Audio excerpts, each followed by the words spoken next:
Hello दोस्तों, welcome back to our YouTube channel Guru Masti जेएनएमटी। दोस्तों, मैं इस पिछले सेशन में शॉर्ट क्वेश्चन फिजिक्स से करवाया था। आज हम इसमें क्या लॉन्ग से करवाने वाले हैं। फिजिक्स से लॉन्ग क्वेश्चनों को हम आंसर करवाएंगे। अब ज़्यादा क्यों?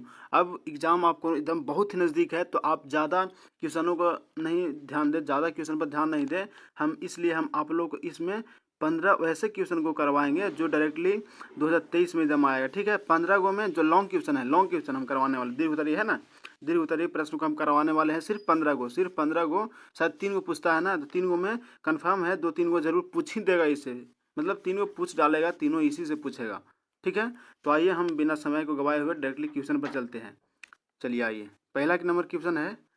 देखिए पहला क्वेश्चन यहाँ है, बोल रहा है कि गॉस के प्रमेय को लिखना है एवं उसके मदद से उसके गॉस के प्रमेय को लिखे एवं इसके मदद से किसी आवेशित गोलीय चालक के कारण किसी बिंदु पर विद्युतीय तीव्रता का व्यंजक प्राप्त करें। देखिए, जो भी हम क्वेश्चन 15 सिर्फ 15 को इसमें बताया ना, 15 क्वेश्चन बताएंगे, इसमें से 3 क्वेश्चन कन्फर्म फिजिक्स का लड़ ही जाएगा। तो हम आगे क्वेश्चन पढ़ लें कि गॉस के प्रमेय को लिखे एवं इसके मदद से किसी आवेशित गोलीय चालक के कारण किसी बिंदु पर विद्युतीय तीव्रता का व्यंजक प्राप्त करना है। तो आप लोग कुछ जैसे लिखा हुआ है, या आप अगर आपको कॉपी है तो सबसे अच्छा है, नहीं तो हम यहाँ बता ही रहे हैं, उसको देख लीजिए। पहला बोल रहा है, उत्तर में लिखना है कि माना कि ये त्रिज्या के आवेशित गोला, पहले इसको फिगर बनाना पड़ेगा। देखिए यहाँ फिगर बना हुआ है, देखिए।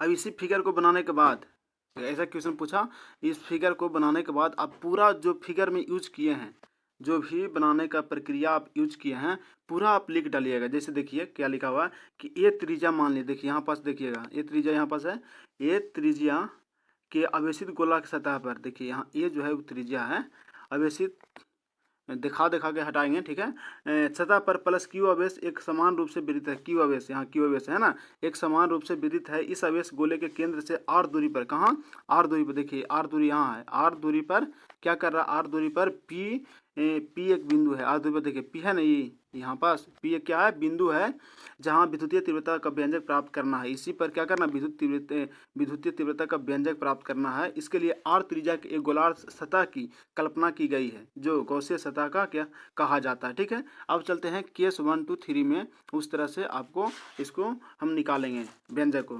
लिखा है कि जब बिंदु पी गोला के बाहर स्थित होता है, पी गोला के जब बिंदु बाहर स्थित होता है, यानी ई पर है ना, यदि पी बिंदु पर, केस 1 में बता रहे हैं कि यदि पी बिंदु पर विद्युतीय तीव्रता ई हो, तो है ना, ई है ना, बाहर स्थित है, उसका विद्युत तीव्रता ई माना है, तो गौसीय सतह से होकर गुजरने वाला कुल विद्युतीय फ्लक्स क्या हो जाए, phi equal to E into S cos 0 degree, E into S cos 0 degree हो जाएगा, है ना।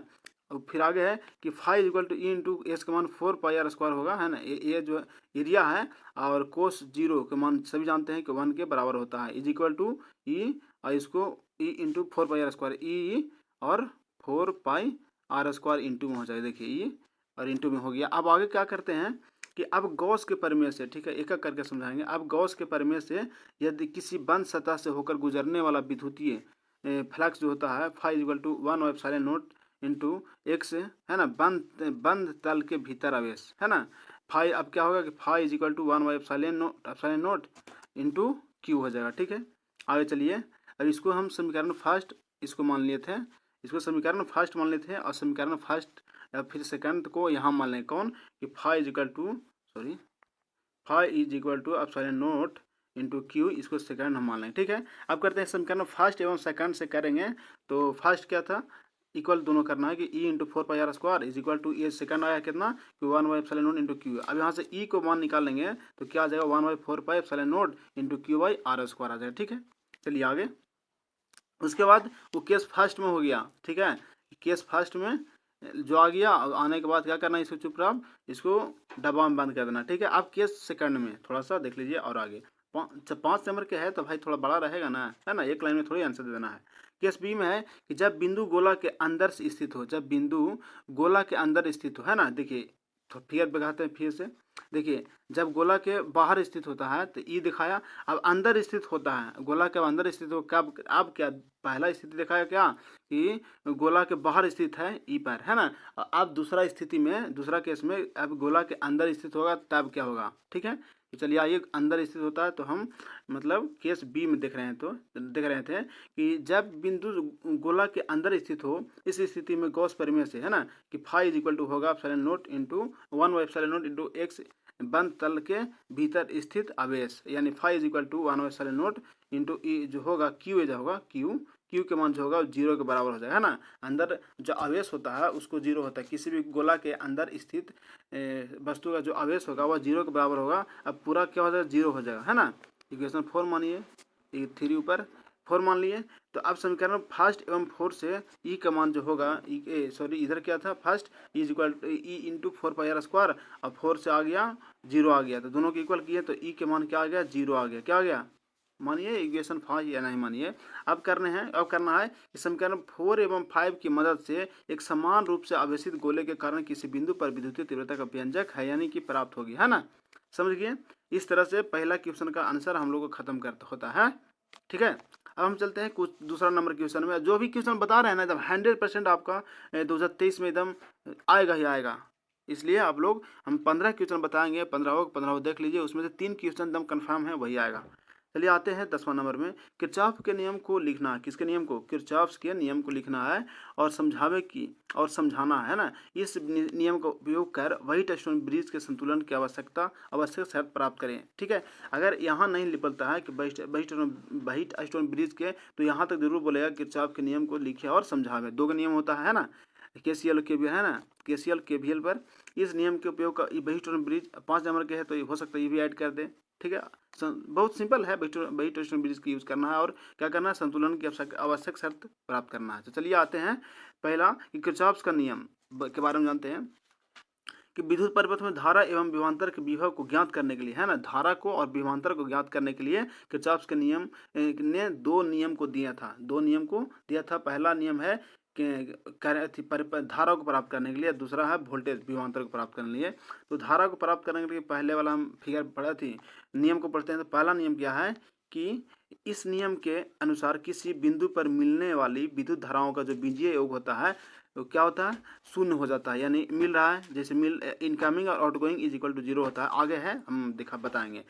आगे है कि बिंदु की ओर जाने वाली धारा धनात्मक, जो बिंदु की ओर यहाँ ये बिंदु है, यहाँ जो जा रहा है एगो I1 है, एगो कौन है I2 है, ये जो होगा धनात्मक होगा। बिंदु से दूर जाने वाली धारा को ऋणात्मक, ये दूर जा रहा है ना, ये ऋणात्मक हो जाएगा। ठीक है, अब कैसे होगा और कैसे हम लिखेंगे, इक्वेशन सोच समझिए, थोड़ा छोटा करते हैं, फिगर के साथ देखेंगे मजा आएगा। तो देखिए चित्र से I1 प्लस I2, आई बोला जो पॉइंट के ओर आ रहा है उसको प्लस मानेंगे, तो आ रहा है I1 I2 तो प्लस हो गया, है ना। उसके बाद ये जो है बाहर जा रहा है तो माइनस में, तो माइनस I3, यहाँ I3 है माइनस I4, तो यहाँ इज इक्वल टू कितना हो गया, दोनों सब के सम 0 के बराबर हो गया। अब यानी I1 plus I2 is equal to I3 plus I4 हो गया, यानी इक्वेशन फर्स्ट इसको मान लीजिए। ठीक है, अब आगे है दूसरा नियम। ठीक है, पहला नियम देख लिए, माने इनकमिंग करंट और outgoing current is equal to, दोनों इक्वल होता है। ठीक है, आगे चलते हैं दूसरा नियम से। इस नियम के अनुसार किसी बंद विद्युतीय परिपथ में प्रत्येक भाग में जो प्रवाहित होने वाली विद्युत धारा तथा उसके प्रतिरोध के गुणनफल यानी V इक्वल टू IR, वही वोल्टेज ड्रॉप विभवांतर हो गया V का बीजीय योग जो होता है परिपथ में लगे कुल विद्युत वाहक बल के क्या होता है, बराबर होता है। ठीक है, तो चलिए आइए चलते हैं दूसरा नियम के इक्वेशन में।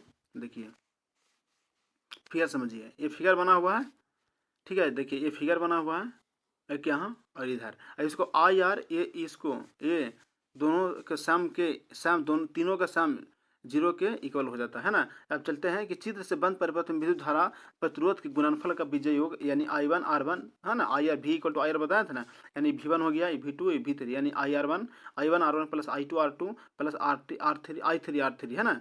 इस परिपथ में लगा विद्युत वाहक बल जो है, कुछ मान लीजिए V मान लीजिए, जीटा मान लीजिए, कुछ भी, किरचॉफ के अनुसार जो V मानिए हटाइए ना, तो V equal to I1 plus R2 I1 plus I2 plus R2 minus I3 R3, यानी इक्वल इक्वेशन थर्ड मान लीजिए। आगे है सभी फर्स्ट किरचॉफ के दूसरा नियम का बीजीय गणितीय रूप किरचॉफ का दूसरा नियम ऊर्जा संरक्षण सिद्धांत का आधारित है ना, यानी किरचॉफ का जो देखिए सही समझते हैं, किरचॉफ का दूसरा जो नियम का गणितीय रूप है, किरचॉफ का दूसरा नियम जो है ऊर्जा संरक्षण सिद्धांत पर आधारित है। अब हम चलते हैं व्हाइट-स्टोन ब्रिज के ऊपर। ठीक है, आइए, ये हो गया व्हाइट-स्टोन ब्रिज। ठीक है, ये संतुलित कब होता है उसके बारे में जानेंगे। तो सब व्हाइट-स्टोन ब्रिज तो सभी बनाना जानते हैं ना, कब, जब इसका इसका इंटू और इसका इंटू दोनों इक्वल हो जाएगा, है ना।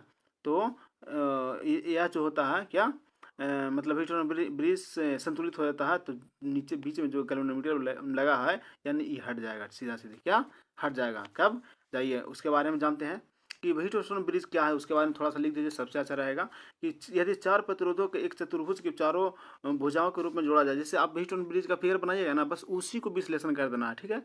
रूप में जोड़ा जाए तथा दो परस्पर सम्मुख बिंदुओं के एक जोड़े के बीच एक गैल्वेनोमीटर और सोयस दो सम्मुखों के बीच की एक सेल लगा दिया जाए तो इस प्रबंधों को इलेक्ट्रॉन ब्रिज कहा जाता है ना। देखिए जब टॉपर बनना होता है ना, 450 पार करना रहता है ना, तो आपको थ्योरी को जरूर लिखना पड़ेगा, नहीं कि ऐसे जैसे तैसे लिखें तो वही बोर्ड वाला क्या करेगा, जैसे तैसे नंबर दे देगा, ठीक है। इसलिए आप लोग सही से लिखिए। उसके बाद देखिए आज आप फिगर बना रहे हैं ना, तो उसको फिगर के बारे में जरूर विश्लेषण कीजिए, तभी आपका नंबर सही उठेगा।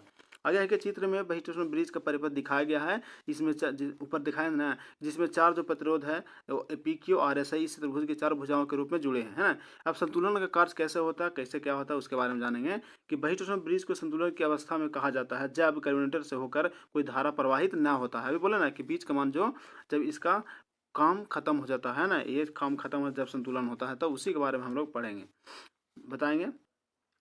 चलिए आइए, अर्थात I2 जो का मान 0 हो जाए। इस चित्र में बंद परिपथ ए बी डी ए में किरचॉफ के दूसरे नियम से पढ़ेंगे तो ऐसे हो जाएगा, है ना।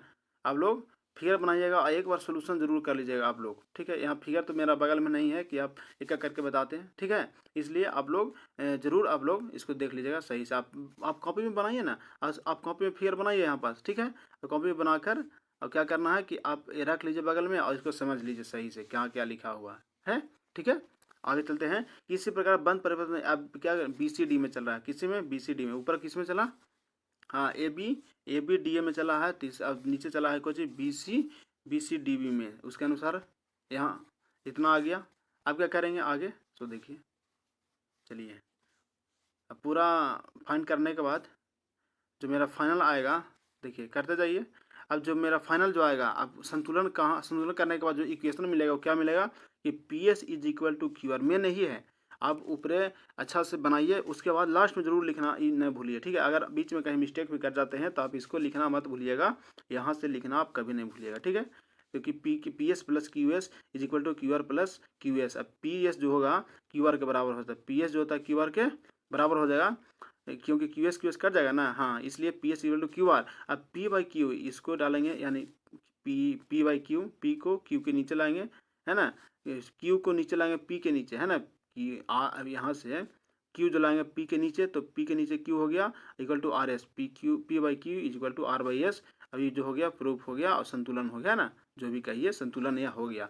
उसी तरह से आगे बोला है कि सही फोर जब आवश्यक शर्त है, माने जो ये जो है अनिवार्य है ना। मतलब दूसरा भी हम लोग यहाँ क्वेश्चन को देख लिए। अब चलते हैं तीसरा में, ठीक है। आइए देखिए, बहुत ही लाजवाब क्वेश्चनों को हम लेकर सब आए हैं। 15 को बताया ना, 15 को हम बताएंगे आपको, तीनों कन्फर्म उसी से आ जाएगा।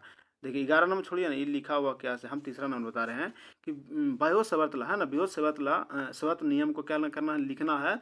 सीधे तार के बहती हुई धारा के कारण किसी बिंदु पर चुंबकीय क्षेत्र का व्यंजन प्राप्त करना है, व्यंजन भी प्राप्त करना है। अथवा बायो सवर्त नियम लिखे और इसका उपयोग करके एक धारावाही वृत्ताकार लूप के अक्ष के किसी बिंदु पर चुंबकीय क्षेत्र का व्यंजक प्राप्त करें। बहुत लाजवाब क्वेश्चन है। तो चलिए आइए सबसे पहले जानते हैं कि बृहत सवर्तला है क्या, किसको कहते हैं, उसके बारे में। तो इस नियम के अनुसार किसी धारावाही चालक के एक अल्पांश, है ना, द्वारा किसी बिंदु P पर उत्पन्न चुंबकीय क्षेत्र यानी DB is directly proportional to I होगा, और डायरेक्टली प्रोपोर्शनल टू यहाँ कहिए कि DB is directly proportional to DL, और फिर DB is equal directly proportional to हम साइन थीटा कह सकते हैं ना। आगे चलते हैं कि और alpha is inversely proportional to R² के बराबर होता है। अल्फा जो होता है, सॉरी DB एक और है, DB directly DB is proportional to inversely proportional to R²। फिर है DB, अब सबको ऐड कर देंगे एक साथ, तो DB is proportional to IDL sine theta बटा R²। यही जो है फिगर बनाना पड़ेगा कुछ किस चीज़ में, बायो सवर्त लॉ के नियम में, है ना, बायो सवर्त लॉ में, ठीक है। आगे है कि DB is equal to dB हम यहाँ पर क्या करें, अल्फा को हटाएंगे तो इक्वल टू ई कॉन्स्टेंट हो जाएगा, यानी dB is equal to mu naught बटा 4 pi into ideal sine theta बटा आर स्क्वायर के बराबर हो जाएगा, है ना। इसे समीकरण फर्स्ट को ही बयोत-सवर्त नियम कहा जाता है। इसी को हम क्या करते हैं, बयोत-सवर्त लॉ कहते हैं, मैंने बयोत-सवर्त के नियम हम कहते हैं, ठीक है। अब जो आगे धारावाहिक तार के बारे में बताया है उसके बारे में हम आगे आंसर लिखेंगे, ठीक है। अगर पूछा बयोत-सवर्त लॉ तो यहाँ तक कर दीजिएगा, सिर्फ 2 नंबर वाला में, ये ना कि लॉन्ग जो है उसमें थोड़ा सा लिखिएगा हो गया, नहीं, उसके लिए पूरा विश्लेषण करना पड़ेगा, तभी आपको 5 नंबर देगा। तो चलिए आगे चलते हैं कि सीधी तार से बहती हुई धारा के कारण किसी बिंदु पर चुंबकीय क्षेत्र निकालना है। तो सबसे पहले हमको फिगर ड्रॉ करना पड़ेगा, अनिवार्य है। फिगर ड्रॉ करने के बाद ही कुछ करना है। तो देखिए फिगर यहाँ है, ठीक है। हम इसको फिगर के साथ में रखते हुए हम तो मतलब यहाँ क्वेश्चन में सोल्व मतलब बता नहीं सकते हैं, क्योंकि उतना जगह नहीं है और मेरा पास डिजिटल बोर्ड अभी नहीं है ना। तो चलिए आइए चलते हैं, इसको देखते हैं। आप लोग बगल में फिगर बनाइए कॉपी पर और उसको देखिए, ठीक है। और देख के साथ साथ उसको जो हम पढ़ रहे हैं, विश्लेषण कर रहे हैं, उसके बारे में जानिए। कि माना कि ये भी एक सीधा धारावाहिक चालक है जिसमें आई धारा के देखिए, मतलब कह रहे हैं ना कि आपको अगर 5 नंबर में जो फिगर वाला है उसको फिगर ड्रॉ करिए, अनिवार्य है एकदम 100%। और जब 100% आप फिगर ड्रॉ करते हैं, उसको विश्लेषण करते हैं, तो आपको कहीं भी वो नंबर नहीं काटेगा, एकदम 100% को श्योरली बोल रहे हैं, ठीक है। तो उसी का विश्लेषण किया हुआ है फिगर के बारे में। अब आगे चलिए, फिगर के बारे में विश्लेषण करने के बाद, ये भी फिगर के बारे में ही विश्लेषण किया। अब जो सोल्यूशन है वो यहाँ से है, ठीक है। कि अतः dx लंबाई वाले चालक के कारण पी बिंदु पर चुंबकीय क्षेत्र जो होगा dB is equal to mu naught बटा 4 pi into I D X sine 90 degree plus 5 by R के स्क्वायर, है ना। उसके बाद कि dB is equal to mu naught बटा 4 पाई, वही है आर स्क्वायर। अब करेंगे चित्र से त्रिभुज एमओपी में। अब बोलेंगे सर फिगर आप बता ही ना रहे हैं, त्रिभुज एमओपी कहने से लिख दे। हम बताया ना कि अभी आप कॉपी में छापिए फिगर और देखिए, और यहाँ जो जैसे जैसे बना हुआ वैसे वैसे आप देखते जाइए, अब आप एग्जाम में उसको छाप के दमाजे, है ना। Cos pi equal to A by R. अब कैसे हुआ सर, कोस भी जानते हैं, कोस थीटा जी जानते हैं कि बी बाई एच के बराबर होता है। अब वहाँ जब देखिएगा फिगर ड्रॉ किया हुआ है उसके अनुसार आप चलिए, ठीक है। अब इसे हम कैसे बताएं, फिगर आता था ना, डिजिटल बोर्ड तो नहीं है कि फिगर बगल में है पूरा सोल्यूशन कर दे, मतलब जो फाइनली जो आंसर आएगा उसको निकाल के लाना है कि बीटा इज इक्वल टू हो जाएगा म्यू नोट बटा 4 पाई इंटू 2 आई बटा ए, ठीक है।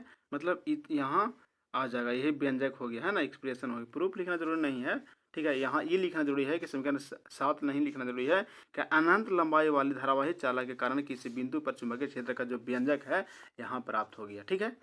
B is equal to mu naught बटा 4 पाई इंटू 2 आई बटा ए, ठीक है। बहुत ही लाजवाब क्वेश्चन, बहुत ही लाजवाब क्वेश्चन, मतलब कहा नहीं जा सकता है, ठीक है। तो चलिए आगे चलते हैं। 2 नंबर 3 नंबर था ना, जो भी हो गए हम लगातार बता रहे हैं आप लोग को। आगे चलते हैं क्वेश्चन नंबर 15 को बताएंगे, ठीक है। 13 नहीं है, 15 को से ज़्यादा नहीं बताने वाले हैं, ठीक है। अब 15 को में आपको कंफर्म है कि 3 को एकदम आ ही जाएगा। चलिए आगे चलते हैं। साइक्लोट्रॉन के बनावट के बारे में जानते हैं। किसके बारे में, साइक्लोट्रॉन, मोस्ट इंपॉर्टेंट, एकदम मोस्ट कहिए तो मोस्ट है, ठीक है। साइक्लोट्रॉन के बनावट, सिद्धांत और कार्य विधि का चित्र सचित्र वर्णन, चित्र के साथ वर्णन करना है। तो साइक्लोट्रॉन के बारे में पूछा है, तो सबसे आपको क्या करना पड़ेगा, फिगर को ड्रॉ करना पड़ेगा। बिना फिगर के आपको साइक्लोट्रॉन कैसे वेरीफाई कीजिएगा, मतलब कैसे आपको वहाँ से उसके बारे कंस्ट्रक्शन के बारे में लिखिएगा, बनावट के बारे में लिखना है ना, साइक्लोट्रॉन क्या है उसके बारे में लिखना है। तो सबसे पहले उत्तर देंगे, तो सबसे पहले साइक्लोट्रॉन के बारे में पूछा है, तो साइक्लो इलेक्ट्रॉन किसे कहते हैं उसको बारे में लिखेंगे क्या है से, है ना। तो साइक्लोट्रॉन एक ऐसा यंत्र है, कैसा भाई, जिसके द्वारा प्रोटॉन, ड्यूट्रॉन या आयनों के उच्च गतिज ऊर्जा प्रदान करने के लिए क्या त्वरित किया जाता है, ठीक है। इतना लिखने के बाद आपको क्या करना पड़ेगा कि इतना लिखने के बाद आपको जो फिगर बनाया हुआ आपको फिगर को ड्रॉ करना पड़ेगा, ठीक है। अब साइक्लोट्रॉन है, अब फिगर ड्रॉ करने के बाद अब इसको जो फिगर बनाने में जैसे जैसे किए हैं काम, वैसे वैसे उसको बनावट में पूरा का पूरा लिख डालना है, ठीक है। अब लिखने के बाद क्या करना है आगे देखिए। उसके बाद क्रियाविधि, किस तरह से, क्रियाविधि मतलब किस तरह से कार्य करता है लिखना। यहाँ बड़ा सा क्रियाविधि लिखा है, तो आप लीजिए कार्य करने की विधि, है ना, किस तरह से काम करता है। तो लिखा कि डीज के केंद्र पर स्थित आयन स्रोत एस है ना।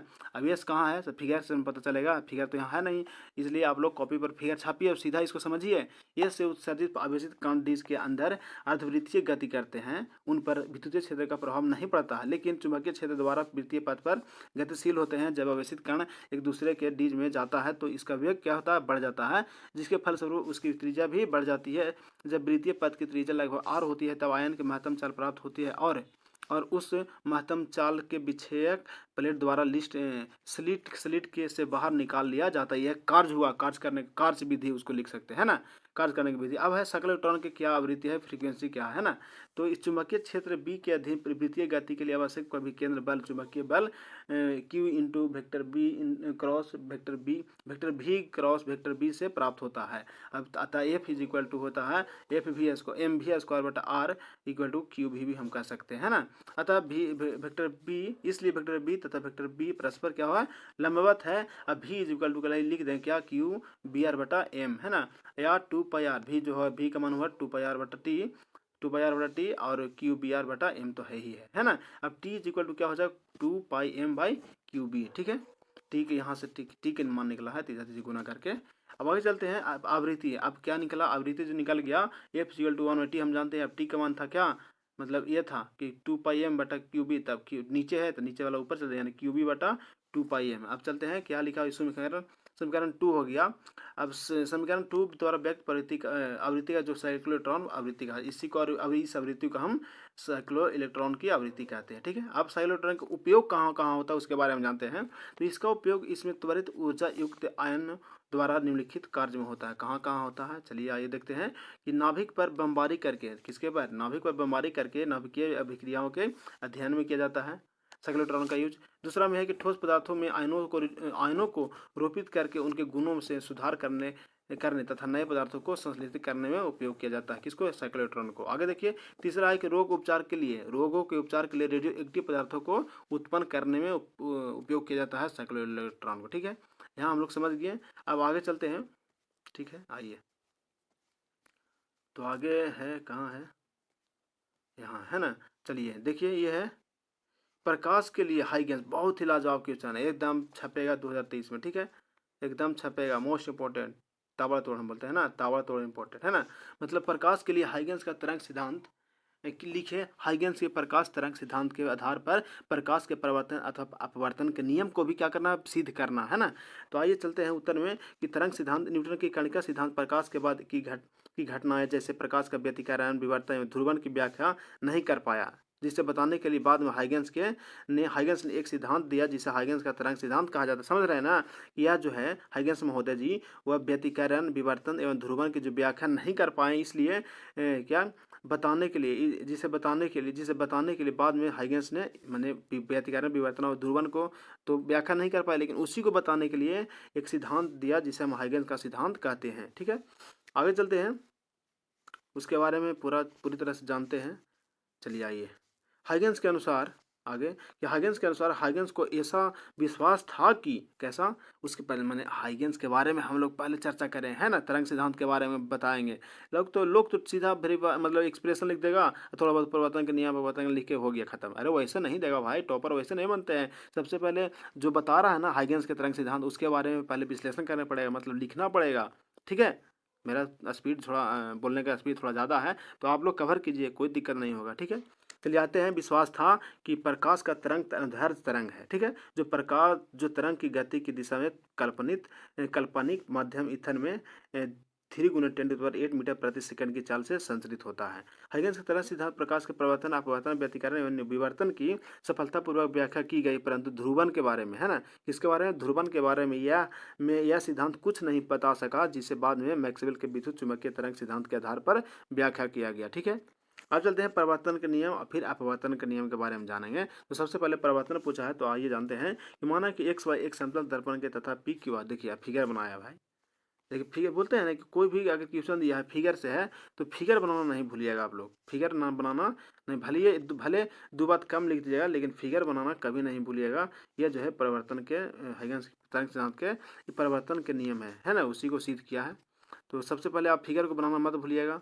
अब फिगर बनाने के बाद अब फिगर के बारे में लिखना पड़ेगा है ना, उसके कंस्ट्रक्शन के बारे में। तो चलिए लिखा है कि माना कि x, y एक समतल दर्पण के p q r एक समतल है ना तरंगार्घ है जो समतल दर्पण पर I कोण से तो आपतित है। यह जानते हैं कि प्रकाश के किरण आवेश तरंगार्घ पर अलंबत होती है, अतः आपतन कोण का मान I होगा। हमें हाइगेंस के तरंग सिद्धांत के आधार पर प्रकाश के परिवर्तन के नियम को प्राप्त करना है। यदि प्रकाश का चाल c हो तो t समय में प्रकाश द्वारा तय की गई दूरी ct होगा, ठीक है।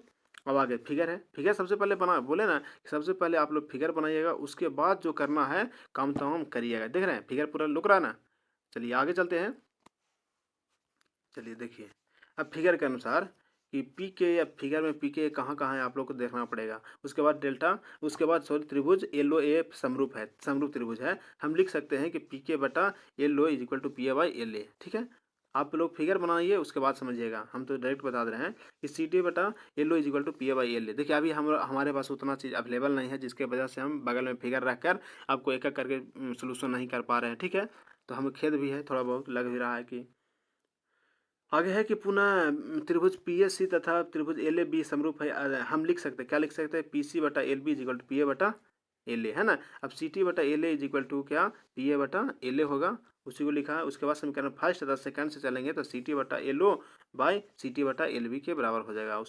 उसके बाद अब क्या लिख सकते हैं कि L O is equal to L B, है ना, L O equal to L B लिख सकते हैं। ऊपर C T equal to C T तो कट ही जाएगा, ये दोनों कटेंगे तो एल ओ बटा एल बी एन होगा, is equal to L B N है। हाँ, तो आगे है कि समीकरण 3 से हम कह सकते हैं कि प्रकाश तरंग प्रकृति अनुपस्थित में बी बिंदु पर जाता है, जो दर्पण की उपस्थिति में क्यू बिंदु पर जाएगा, अतः कि वो एक परिवर्तित तरंगाग्र है। ठीक है, उसके बाद कहाँ गया हो, उसके बाद जानते हैं कि समीकरण सॉरी यहाँ है, यदि परिवर्तन कोण का मान जो आर हो तो पी के में sine R is equal to P के बटा P A is equal to C T बटा पी ए 4 हो गया। उसके बाद डेल्टा त्रिभुज पी आर ए में sine A is equal to sine में sine I is equal to R A बटा P A is equal to C T बटा पी ए, है ना। उसके बाद एक समीकरण 4 एवं 5 से चलेंगे तो साइन ए बटा साइन आर हो जाएगा। 4 ऊपर था, 5 यहाँ, है ना। उसके बाद अर्थात कोण आई इज इक्वल टू परिवर्तन कोण R, I is equal to आपतन कोण बराबर परिवर्तन कोण साइन ए बटा साइन आर, है ना। यदि 6 समीकरण के परिवर्तन के नियम को प्रभावित करता है, मैंने परिवर्तन का नियम अगर आपतन कोण बराबर परिवर्तन को है तो यह क्या दर्शाता है, यह जो है नियम परिवर्तन का नियम को दर्शा देता है। जब आपतन कोण बराबर परिवर्तन कोण होता है यानी साइन ए बटा साइन आर हो जाता है तब। ठीक है, अब अपवर्तन के नियम के बारे में जानेंगे। तो आइए, माना कि एक्स वाई एक अपवर्तक सतह है। ठीक है, मतलब कह रहे हैं अपवर्तन के नियम को हम लिखने के लिए क्या करेंगे, सबसे पहले फिगर को ड्रॉ करेंगे। तो फिगर आप लोग के नज़र के सामने है। ठीक है, आप लोग फिगर बनाइए कॉपी में और देखिए, और जैसे जैसे लिखा हुआ है वैसे वैसे हम लोग देखेंगे। ठीक है, फिगर देख लिए, चलिए आगे।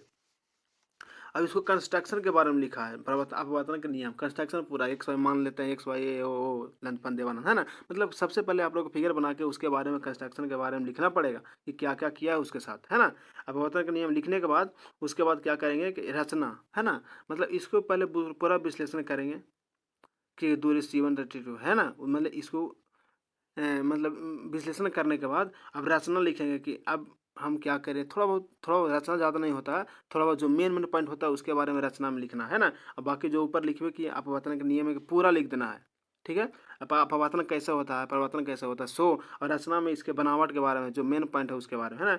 अब चित्र से चलेंगे, देख लीजिए वही है, थोड़ा धीरे धीरे बढ़ा कर दिखा देते हैं। ठीक है, हम फिगर नहीं है इसलिए हम क्या ऐसे ऐसे बोलते रहे, आप लोग खुद समझदार हैं, उतना स्किप नहीं कीजिए। आप लोग को मजाक लग रहा है कि सर देखिए हम जो दिए हैं क्वेश्चन एक्चुअली दिए हैं। ठीक है, तो आप लोग ज़रूर देखिए एक बार और उसको समझिए कि क्या क्या सर बताए हैं। देखिए यहाँ कहाँ चले, हाँ, यदि समीकरण 3 से आप करता है, यहाँ यहाँ है।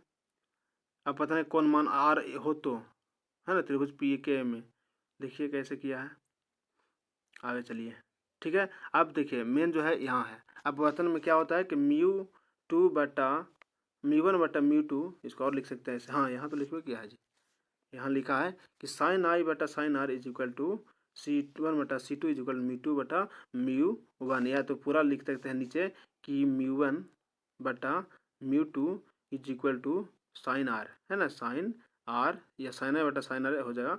मान लो साइन आई बटा साइन आर μ2 बटा μ1, सॉरी एक मिनट बुझाइए, इसको और लिख सकते हैं क्या कि साइन आई बटा sine R is equal to क्या μ2 बटा μ1। यही जो हुआ प्रकाश के अपवर्तन का नियम लिख देना, है ना, बस हो गया, इतना ही लिखना है। मेन व्यंजक हो प्रकाश के परिवर्तन का नियम, देखे ना ऊपर साइन बटा साइन यानी आपतन कोण बराबर परिवर्तन कोण, इसमें ये वाला लिखना पड़ेगा, तब आपको जाकर व्यंजक परिवर्तन का और अपवर्तन का मिल गया और पूरी तरह से आपको 5 नंबर कोई नहीं काटेगा। ठीक है, चलिए आगे देखते हैं कि गोलीय सतह के प्रकाश का अपवर्तन कैसे सिद्ध करने हैं। बहुत ही लाजवाब क्वेश्चन, 2023 में डायरेक्ट छपेगा। ठीक है, हम टिक लगा दिए हैं अभी, है ना, पहले से ही, 2023 में एकदम कन्फर्म पूछेगा ये। तो आइए चलते हैं, इसका भी देख लेते हैं। बोल रहा है कि गोलीय सतह के प्रकाश का अपवर्तन के लिए सिद्ध करना है, यानी म्यू2 बटा भी माइनस म्यू1 बटा यू इज इक्वल टू म्यू2 माइनस म्यू1 बटा आर, कैपिटल आर। तो सबसे पहले जो दिया है क्वेश्चन, उसके बारे में सबसे पहले हम लोग फिगर बनाएंगे। तो फिगर दिया हुआ है यहाँ, देख लीजिए और आप लोग बना लीजिए, बनाइए। बनाने के बाद हम बताते हैं। चलिए बना लिए होंगे, तो आइए नीचे चलते हैं, ऊपर चलते हैं कि माना, अब उसके बारे में जानते हैं। मतलब कुछ लिखना है मेन पॉइंट उसके कंस्ट्रक्शन के बारे में, कि माना कि एक गोलीय सतह है, जो मान लेते हैं, जो फिगर बनाए हैं उसके मान लेते हैं, जो दो XY माध्यमों में अलग अलग करता है, जिनका अपवर्तनांक क्रमशः म्यू1 तथा म्यू2 है। गोलीय सतह के परिवर्तन त्रिज्या r है, वो बिंदु पर स्थित वस्तु की तथा अपवर्तन, मतलब कहने का मतलब, अब जो अब स्नेल के नियम से कि साइन बटा sine R is equal to म्यू2 बटा म्यू1, यानी म्यू1 into sine I is equal to म्यू2 बटा साइन आर, म्यू2 इंटू साइन आर, है ना।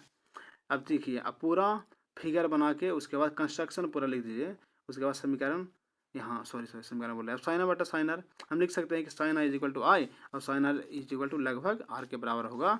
अब एक समीकरण फर्स्ट और सेकंड से, है ना, दो का समीकरण बना, कौन, एक यहाँ बना ये वाला, और दूसरा समीकरण हमको यहाँ बना। अब क्या है कि फर्स्ट और सेकंड से चलेंगे तो म्यू1 आई इज इक्वल टू म्यू2 आर, चित्र से हम लिख सकते हैं क्या, कि I is equal to I alpha plus beta, अब beta is equal to R plus theta, R is equal to beta minus theta. ठीक है, यानी तीसरा चौथा पांचवा इक्वेशन बन गया। अब उसके बाद क्या करेंगे, चलिए देखिए,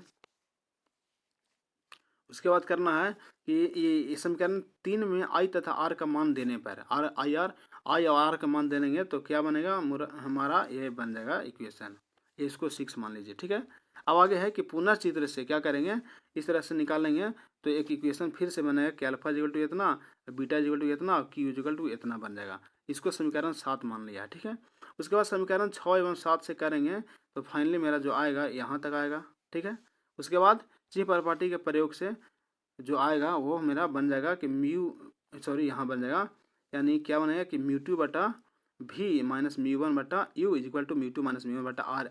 समीकरण 8 जो है, इसी यहीं पास हमारा क्या होता है, प्रूफ हो जाता है, संबंध बताता है, यानी कि गोलीय सतह के प्रकाश के अपवर्तन के लिए वस्तु के दूरी एवं प्रतिबिंब की दूरी के बीच के संबंध को बताता है ना, यही जो एक्सप्रेशन है वही बताता है। ठीक है, समझ गए, मतलब कि हम यहाँ भी आप लोग को सही तरीके का बताए हैं। और आप लोग बोले ना कि आप वो लोग पूरा तरह से विश्लेषण आप खुद कर सकते हैं, पढ़ चुके हैं आप लोग, है ना। क्वेश्चन देखिए और अच्छा से समझ लिए, और फिगर बना बना के एक बार जो हम बताए हैं 15 क्वेश्चन आप लोग उसको कर लीजिए। ठीक है, चलिए 21वां नंबर है, पतले लेंस के लिए सिद्ध करें। बहुत लाजवाब क्वेश्चन, शायद कोई नहीं बताया, लेकिन हम बता दे रहे हैं आपको, 80% है चांस की आ सकता है अभी, कि पतले लेंस के लिए सिद्ध करना है कोची 1/f equal to mu minus 1 into 1 बटा R1 माइनस 1 बटा R2, है ना। आप चलते हैं, देखिए बोलने 5 नंबर में अधिकतर फिगर वाला देगा, तो सबसे पहले आपको फिगर बना लेना चुपचाप आँख मूंद के, देखिए, है ना, आँख मूंद के फिगर तो नहीं बनता है, फिगर मतलब बना लेना है इसको।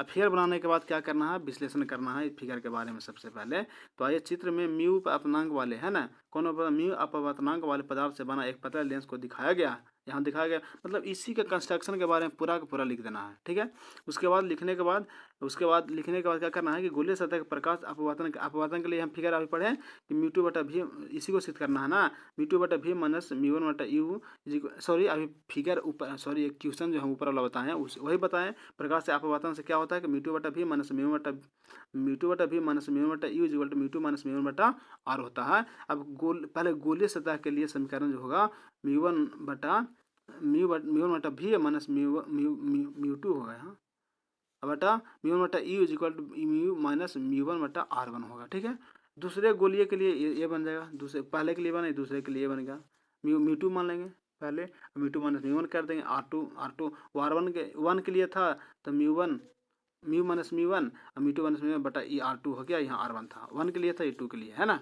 अब चलते हैं आगे, 2 को फिगर था उसमें, मतलब 2 तरीका से।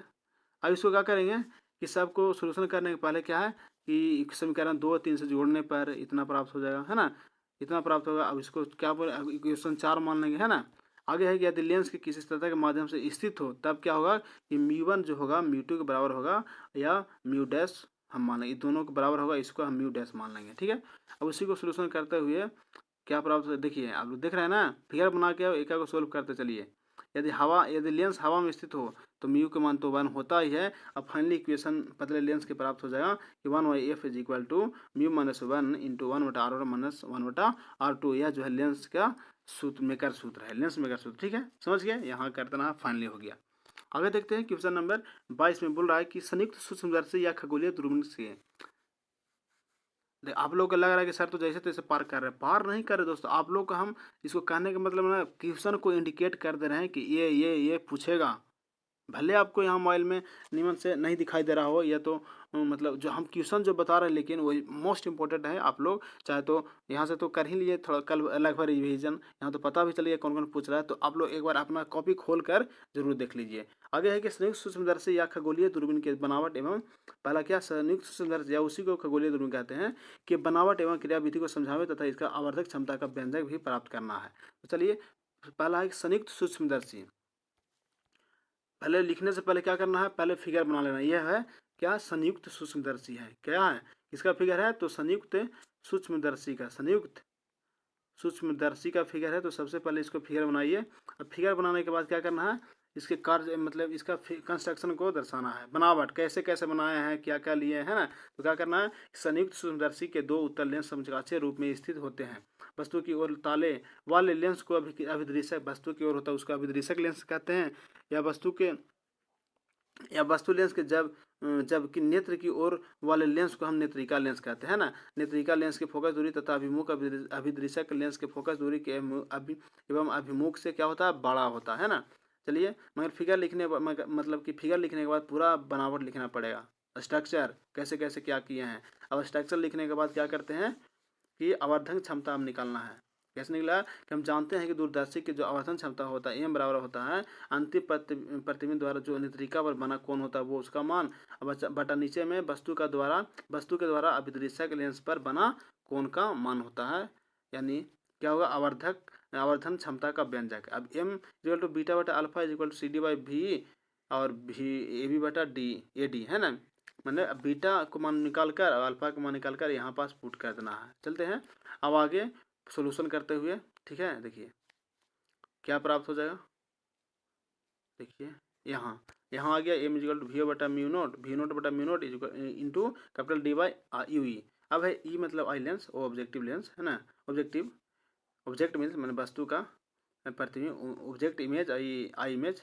अब नेत्रिका लेंस के लिए क्या हो जाएगा, 1/VE नेत्रिका आई के लिए है 1/V minus 1/UE equal to 1/FE। आगे है कि ची प्रपाटी के अनुसार चलेंगे तो 1 माइनस में भी हो जाएगा, माइनस में हो जाएगा इक्वल टू 1/FE। ठीक है, अब हो गया आगे कि 1/UE is equal to I lens, I के लिए चल रहा है ना, आँख के लेंस के लिए चल रहा है। तो 1/UE is equal to 1/VE plus 1/FE। समीकरण अब फर्स्ट एवं सेकंड से करेंगे। क्या समीकरण फर्स्ट एवं सेकंड है था, ये सेकंड था और फर्स्ट कहाँ है, तो ऊपर होगा। देखिए ये फर्स्ट है, समीकरण फर्स्ट है, और समीकरण फर्स्ट और सेकंड देखिए रहे यहाँ। तो समीकरण फर्स्ट एवं सेकंड से चलेंगे तब क्या प्राप्त होगा कि एम इजिकल टू वी बटा U into D into 1/V minus plus 1/FE है ना। जब अंतिम प्रतिबिंब स्पष्ट दृष्टि के न्यूनतम दूरी पर बने अर्थात भी इजिकल टू डी हो तो क्या करेंगे, ये प्राप्त हो जाएगा। उसके बाद ये है ना, ये 4 इक्वेशन 4 हो गया।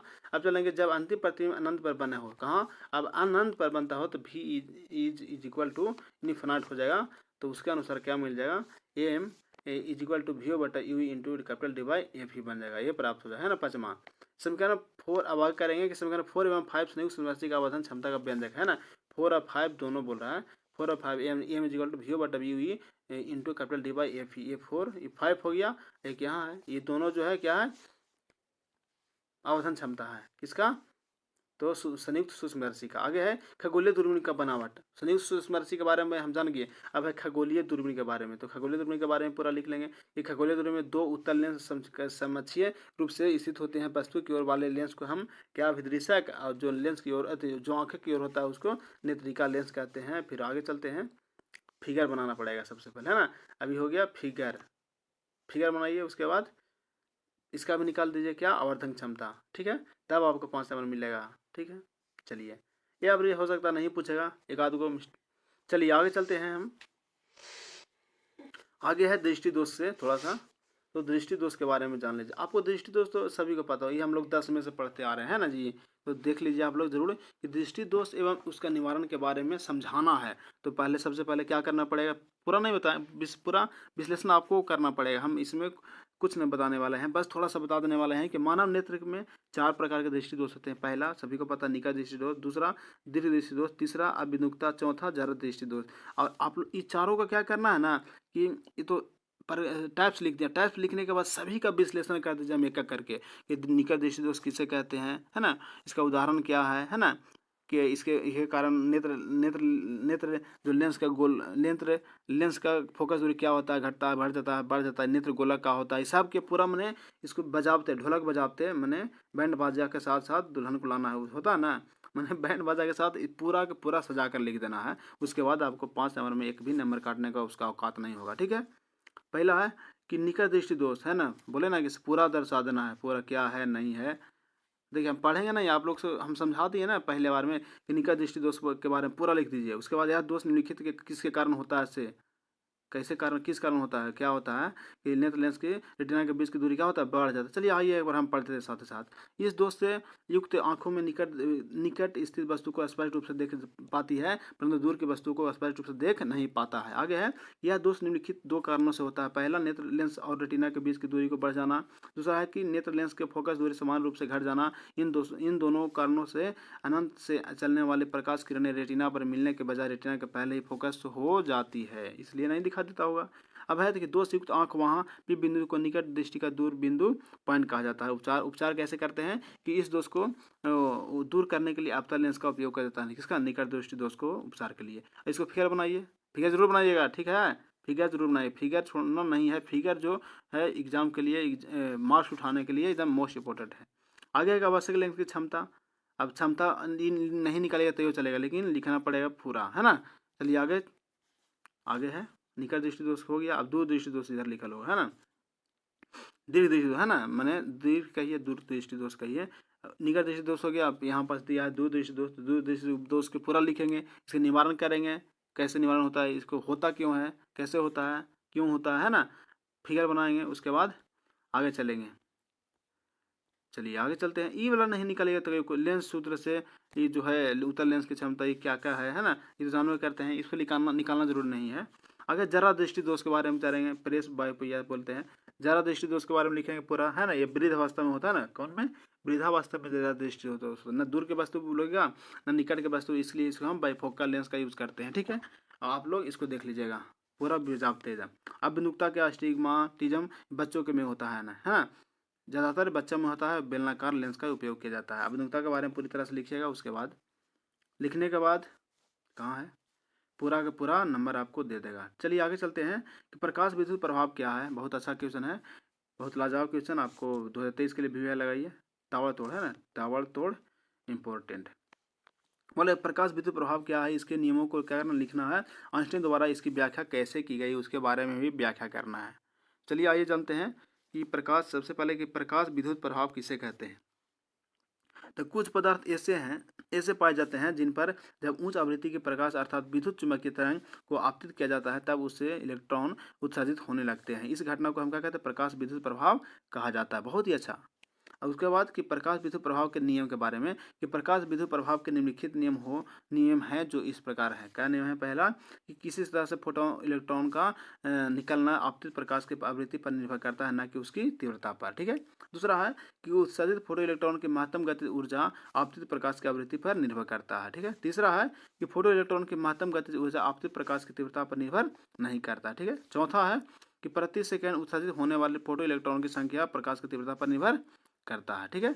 चलिए पांचवा है कि धातु पृष्ठ पर प्रकाश के आपतित होने और फोटो इलेक्ट्रॉन के उत्सर्जन होने के बीच लगा समय अत्यंत छोटा होता है, जो 10⁻⁻10 सेकेंड होता है। आगे है कि आइंस्टीन का, है ना, आइंस्टीन का प्रकाश विद्युत समीकरण, इसका व्याख्या करने के लिए बोला था। तो ये करते हैं कि प्रकाश के विद्युत प्रवाह की व्याख्या आइंस्टीन के क्वांटम सिद्धांत के आधार पर, किसके आधार पर, आइंस्टीन के क्वांटम सिद्धांत के आधार पर किया जाता है, इसके अनुसार प्रकाश के फोटोन से बना है, जिसकी ऊर्जा होता है is equal to H nu होता है, is equal to H nu होता है, ठीक है। आगे चलिए कि जहाँ जो एच जो है प्लांक का नियतांक है, भी प्रकाश की आवृत्ति है। उसके बाद जब फोटोन और इलेक्ट्रॉन की टक्कर होती है तो इससे उत्सर्जन ऊर्जा को पकड़ इलेक्ट्रॉन की ऊर्जा क्या होता है, बढ़ जाती है। और जब यह ऊर्जा कार्य फलन से अधिक हो जाती है तो इलेक्ट्रॉन सतह से बाहर आने लगते हैं। यदि फोटो इलेक्ट्रॉन का महत्तम वेग महत्तम तथा कार्य फलन फाई नोट हो तो हम लिख सकते हैं क्या कि 1/2 mv², है ना, यानी महत्तम H nu minus phi naught. यदि देहली आवृत्ति भी नोट, चलिए मतलब ऐसा आपको इक्वेशन लिखने के लिए प्रक्रिया करना पड़ेगा, फिकर नहीं उसके साथ ना लिखते हैं। अब चलते हैं आगे, कहाँ है, यहाँ ऊपर होगा, हाँ वहीं तक है, यहीं तक है कि समीकरण 2 4 को एंस्टीन का प्रकाश विद्युत प्रभाव का जाता है। समीकरण कौन कौन, 2 को और 4 को, इसका कह सकते हैं कि आइंस्टीन का प्रकाश विद्युत प्रभाव है, और 2 को भी कह सकते हैं, यानी हाँ इसको भी कह सकते हैं कि प्रकाश विद्युत प्रभाव है। ठीक है, चलिए आगे चलते हैं। आगे हम लोग देख रहे थे कि लॉजिक गेट या तार्किक परिपथ में क्या, इससे क्या समझते हैं, और गेट, एंड गेट तथा नोट गेट के बुलियन व्यंजक के ट्रुथ टेबल के एवं संकेत दे। बहुत ही लाजवाब क्वेश्चन, मतलब लॉजिक गेट से आप लोग को कंफर्म पूछ देगा। यहाँ तो हम लोग को मूल गेट के बारे में खाली और एंड और नोट, है ना, एंड और नोट, एंड और नोट, यही तीनों का पूछा है। तो ज़्यादातर यही पूछता है, मेन मूल जो गेट है उसी के बारे में पूछता है, और उसको आपको पूरा बजाबते मतलब उसको पूरा लिख डालना है, तभी आपका 5 नंबर दे देगा। ठीक है, ये ना कि एगो खाली लिख दें कि लॉजिक गेट किसे कहते हैं, अब इस सबका फिगर बनाइए, हम तो बना ही दिए हैं सर, पूरा नंबर दे देगा, ऐसा बात नहीं है कि आप सिर्फ एंड का, नोट का, गेट और का फिगर बना दीजिए, लॉजिक गेट किसे कहते हैं लिख दीजिए, आपको 5 नंबर दे देगा, है ना, तब तो सब टॉप कर देता। इसलिए आपको टॉप करने के लिए, नंबर अच्छा लाने के लिए आपको सही से विश्लेषण करना पड़ेगा। कैसे करना पड़ेगा उसके बारे में जानते हैं कि लॉजिक गेट सबसे पहले लिखना पड़ेगा कि इनपुट तथा आउटपुट के बीच जो तार्किक संबंध बताने वाले परिपथ को हम क्या कहते हैं, लॉजिक गेट कहते हैं। इनपुट और आउटपुट के तार्किक को बताने वाले हैं, या जॉर्ज बुल्ली द्वारा किसके द्वारा, जॉर्ज बुल्ली के द्वारा विकसित किया गया बुलियन अलजेब्रा पर आधारित है। यह 3 प्रकार के होते हैं, कौन कौन, मूल जो है वह और गेट, एंड गेट और नोट गेट। चलिए अब और गेट के बारे में जानते हैं। देखिए मतलब बच्चा क्या करता है, सिर्फ इतना बनाएगा, और मैंने और गेट, एंड गेट का, नोट गेट का क्या करे, फिगर बनाएगा, और फिगर बनाने के बाद मैंने सिम्बल बनाएगा और कहेगा सर हम तो पूरा बना के आए हैं। ऐसा बात नहीं है, पूरा आपको बनाना, पूरा नंबर चाहिए तो पूरा अच्छा तरह से विश्लेषण करना पड़ेगा। तो और गेट के बारे में जानते हैं कि यदि किसी एक इनपुट की उपस्थिति पर आउटपुट प्राप्त हो तो उसे हम ओवर ऑपरेशन कहा जाता है, और इसके अनुसार कार्य करने वाला परिपथ को और गेट कहा जाता है। और गेट का सिंबल दिया हुआ है। आगे है कि और गेट का बुलियन व्यंजक निकालना है तो y equal to A plus B के बराबर होगा, जहाँ ए तथा बी इनपुट, ए तथा बी इनपुट है, y जो है आउटपुट है। इसे y इक्वल ए और बी द्वारा पढ़ा जाता है, y इक्वल्स ए और बी द्वारा पढ़ा जाता है, ए और बी, है ना। ये समीकरण फर्स्ट और गेट का बुलियन व्यंजक है। फर्स्ट जो है और गेट का बुलियन व्यंजक y इक्वल्स ए और बी है ना। ट्रूथ टेबल लिखेंगे, इनपुट तथा आउटपुट के बीच तार्किक संबंध बताने वाले समीकरण को हम ट्रूथ टेबल कहते हैं। ट्रूथ टेबल यहाँ बना हुआ है, देखिए लिखना पड़ेगा। इसका लिखने के बाद आगे चलेंगे, है ना। 0 0 0 रखेंगे ए पर, बी पर भी 0, तो 0 के 0 आउटपुट देगा।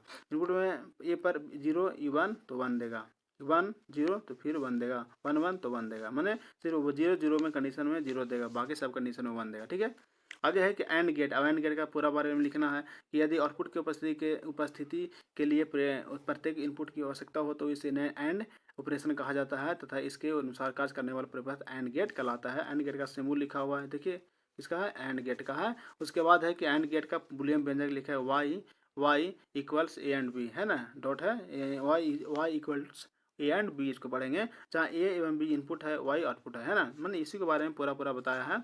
अब ट्रूथ टेबल लिखा है कि 0 0 रहेगा तो 0 हो जाएगा, 1 कोई भी एक रहेगा तो वो भी 0 हो जाएगा।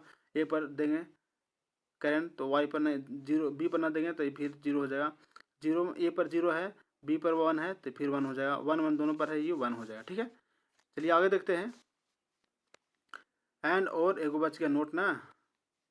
चलिए नोट के बारे में, नोट गेट जब इनपुट की अनुपस्थिति पर, इनपुट क्या है, अनुपस्थित है, उस पर आउटपुट की उपस्थिति हो तो उसे हम नोट ऑपरेशन कहा जाता है, तथा इसके अनुसार कार्य करने वाला परिपथ नोट गेट कहलाता है। नोट गेट का सिंबल दिया हुआ है यहाँ, उसके बाद आगे कि इसका पहले बुलियन व्यंजक यानी ए इज नोट, है ना, नोट ए, है ना, A Y is not A, Y is not A हो, इसको पढ़ते हैं। अब ए इनपुट वाई आउटपुट हो गया, इसे वाई और वही मतलब पढ़े हम जो समीकरण थर्ड नोट गेट का बुलियन व्यंजक है, ट्रुथ टेबल लिखा तो ए इस पर रहेगा, इस पर ए पर 0 रहेगा तो वाई क्या हो जाएगा, आउटपुट 1 हो जाएगा, अगर इस पर 1 रहेगा तो आउटपुट 0 हो जाएगा। ठीक है, चलिए आगे चलते हैं क्वेश्चन नंबर नेक्स्ट में कि पीएन संधि क्या है, इसके बनावट एवं क्रिया विधि को समझावे में इसका उपयोग दृष्टिकारी के रूप में कैसे किया जाता है उसके बारे में समझाना है। तो सबसे पहले पीएन संधि कि जब पी टाइप अर्धचालक तथा एन टाइप अर्धचालक को मिलाया जाता है तो इसे बनने वाले विद्युत को हम पीएन संधि कहते हैं। पीएन संधि का क्या संकेत होता है उसके बारे में फिगर यहाँ बनाया हुआ, देखिए यही पीएन संधि है ना। अभी क्या रिकम्बिनेशन होता है यहाँ, ठीक है, उसके बारे में चार्ज फिर डेवलप करेगा। पीएन संधि का सिंबल लिखना यहाँ बना हुआ है और इसको फिगर ड्रॉ करके इसके बारे में लिखना पड़ेगा। जैसे ही संधि बनता है एन टाइप वाले भाग को इलेक्ट्रॉन पी टाइप वाले भाग की ओर तथा पी टाइप वाले एन टाइप की ओर चला जाता है ना, मतलब इसका आपको पूरा कंस्ट्रक्शन लिखना पड़ेगा। लिखने के बाद क्या करना पड़ेगा कि पीएन संधि का वैद्युत अभिलक्षण लिखने के लिए कि पहला है फॉरवर्ड बायस्ड कनेक्शन में करेंगे तो पीएन संधि कैसा व्यवहार करेगा, क्या टाइप करेगा कि जब हम पी टाइप वाले भाग को बैटरी के पॉजिटिव है ना और एन टाइप वाले को बैटरी के निगेटिव जोड़ा जाता है तो आरोपित विभवांतर की दिशा प्रचुर विपरीत होती है जिसको हम फॉरवर्ड बायस कहते हैं ना, है ना, हो गया फॉरवर्ड बायस। अब फिर उसके बाद रिवर्स बायस उत्क्रमित मतलब रिवर्स बायस कंडीशन में जब पी टाइप वाले अर्धचालक को बैटरी के निगेटिव माने ई अगर माइनस रहेगा ई प्लस रहेगा तो ये हो गया रिवर्स बायस, अगर ये प्लस रहेगा ई माइनस रहेगा ये हो गया फॉरवर्ड बायस, ये हो गया नीचे वाला रिवर्स बायस। तो बैटरी के निगेटिव तथा मैंने इसी को जो जैसे हम जो बनाए हैं ना पूरा इसी तरह से विश्लेषण मतलब फिगर को बनावट को लिख देना है। उसके बाद पीएन संधि अर्थात डायोड का विशेषकारी के रूप में उपयोग करना है ना, दृष्टिकारी के रूप में यूज करना, प्रत्यावर्ती धारा के दृष्टि धारा में बदलना दृष्टिकारण कहा जाता है।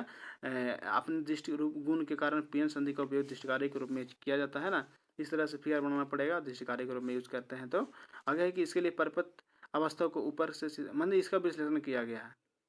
चलिए आगे है जेनर डायोड, हम बोल ही रहे थे अभी कि जेनर डायोड क्या है, वोल्टता नियंत्रक के रूप में इसके उपयोग किया जाता है, उसके व्याख्या करना है ना। जेनर डायोड क्या है, अब वोल्टता नियंत्रण के रूप में इसके उपयोग करते हैं, उसकी व्याख्या करना है। तो चलिए जेनर डायोड के बारे में सबसे पहले लिख देगा जेनर डायोड। देखिए जेनर डायोड का फिगर बना हुआ है, फिगर बनाइए ऐसे नीचे तक, ऐसे ऐसे मतलब कि ऐसे बनाइए, ये हो गया जेनर डायोड, ठीक है, जेड लिख दीजिए बीच में। तो जेनर डायोड विशेष रूप से निर्मित ऐसे पीएन संधि डायोड हैं जो बिना खराब हुए उत्क्रम भंजन वोल्टेज पर निर्भर करता है। उत्क्रम मतलब रिवर्स बायस में कंडीशन पर कार्य करता है। नीचे चित्र बनाया हुआ है और चित्र बनाने के बाद पूरा विश्लेषण कर दीजिए, पूरा विश्लेषण करना पड़ेगा।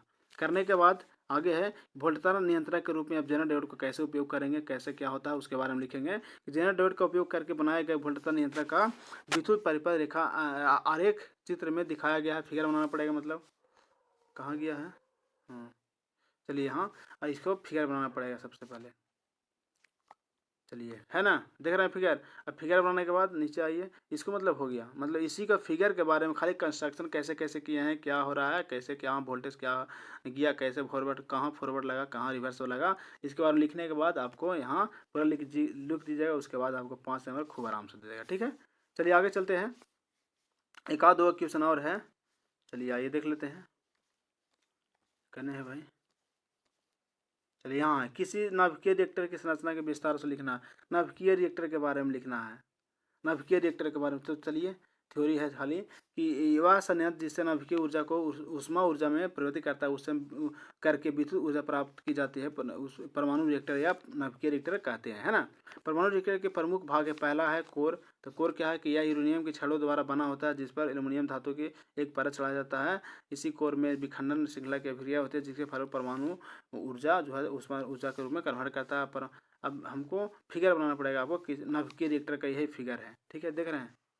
आपको अगर क्लीन नहीं नज़र आ रहा तो आप लोग के कॉपी में बना होगा नाभिकीय रिएक्टर के बारे में, है ना। उसके बारे में पूरा फिगर बनाने के बाद आप लोग को पूरा यहाँ से विश्लेषण करने पड़ेगा इसके बारे में कि मंदक क्या है, सभी को पता है मंदक क्या है, उसके बाद शीतलक क्या है, उसके बाद परिरक्षण क्या है।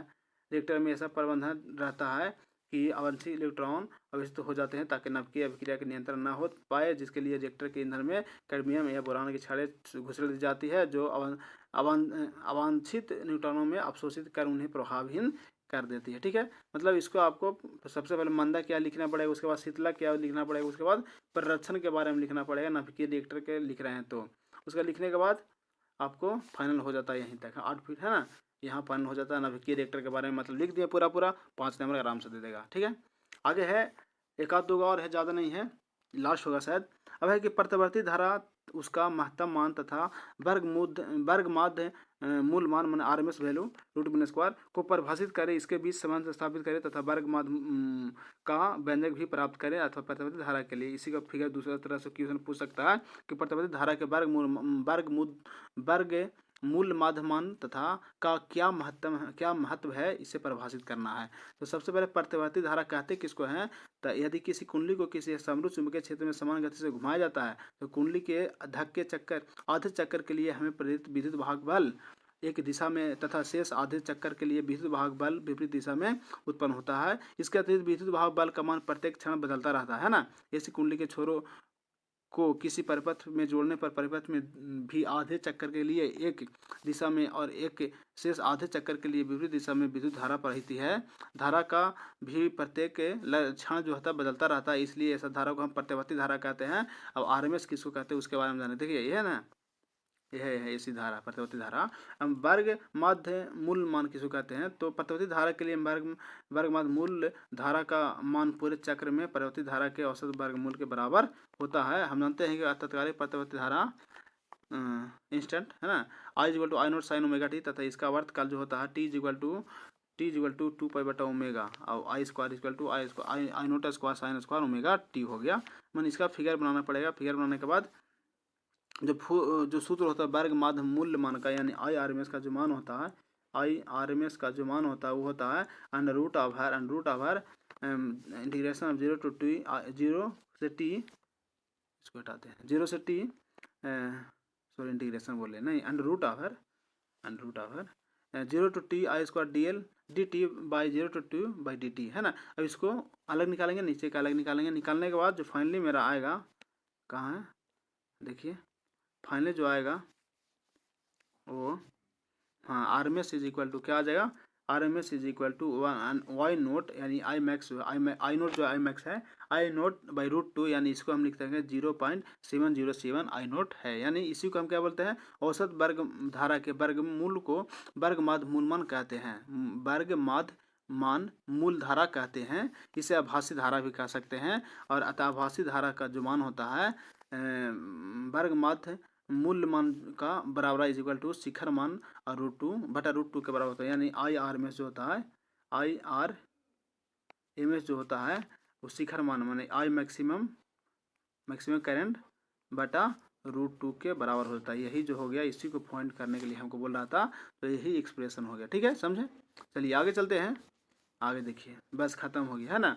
मतलब आप लोग को हम लगभग एकदम एक्चुअली जो हम बताए हैं 15 क्वेश्चन बताए हैं। 15 क्वेश्चन में आपको 3 क्वेश्चन एकदम पूछ देगा, 3 × 5 नंबर का रहता है, तो 5 तरीके 15 नंबर आपको एकदम कन्फर्म यहाँ से पूछ देगा। और एक ज़रूरी सूचना थोड़ा सा सुन लीजिए, जाइए नहीं, ये सुन लीजिए, आप ही के लिए है बहुत ही महत्वपूर्ण सूचना कि जो भी लोग जैसे एग्ज़ाम दीजिएगा 12th का, आप लोग डिप्लोमा में लग जाइएगा। जो लड़कियाँ हैं जो वो पारा मेडिकल में ज़रूर लग जाएंगे। ठीक है, पारा मेडिकल में।